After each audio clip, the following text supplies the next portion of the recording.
কি হলো মিষ্টু, এত ডাকছিস কেন? দেখো আমি তোমার জন্য এক থালা খাবার এনেছি। তাই নাকি? এক থালা? হ্যাঁ, দেখি দেখি। এই দেখো। ওরে বাবারে, তাই তো মিষ্টু। হ্যাঁ, নাও নাও, তুমি কোনটা খাবে তাড়াতাড়ি নিয়ে নাও। ঠিক আছে, আমি এই মন ভোলাটাই খাবো, এটা খেতে আমি অনেক ভালোবাসি। ও মা, তুমি জানো না আমার মন ভুলে খেতে কত ভালো লাগে, অন্যটা নিয়ে নাও না। ঠিক আছে ঠিক আছে, তাহলে আমি এই পটাটো বিস্কিটটা খাই। ও মা, এই পটেটো বিস্কুটটা আমার তো অনেক অনেক অনেক ভালো ঠিক আছে লাগে। ঠিক আছে ঠিক আছে, তাহলে আমি এই নিমকিটা খাই। ও মা, তুমি জানো না আমার দুধ দিয়ে নিমকি খেতে ভালো লাগে, রেখে দাও অন্যটা। ঠিক আছে ঠিক আছে, তাহলে আমি এই চিপসটা খাই। ও মা, তুমি জানো না এই চিপসটা তো নতুন এসেছে, এটা আমার অনেক ভালো লাগে, মা দাও না। ঠিক আছে ঠিক আছে, তাহলে আমি এই হাজমলাটা খাবো।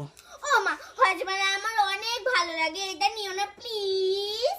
ঠিক আছে, তাহলে আমি এই মাঞ্চ ক্যাডবেরিটা খাই। ও মা, তুমি জানো না আমি মাছ কাটবি খেতে কত ভালোবাসি। এই তুই যখন সবই ভালো খাস, তাহলে আমার জন্য কি এনেছিস? হ্যাঁ, তোমার খেতে হবে না, তুমি না বুড়ি হয়ে গেছো। কি আমি বুড়ি হয়ে গেছি? হ্যাঁ, বুড়িদের খেতে হয় না। দুষ্টু দাঁত ভেঙে মেয়ে, যাবে। দাঁড়া, আমার দাঁত ভেঙে যাবে, আমি বুড়ি হয়ে গেছি? দুষ্টু মেয়ে।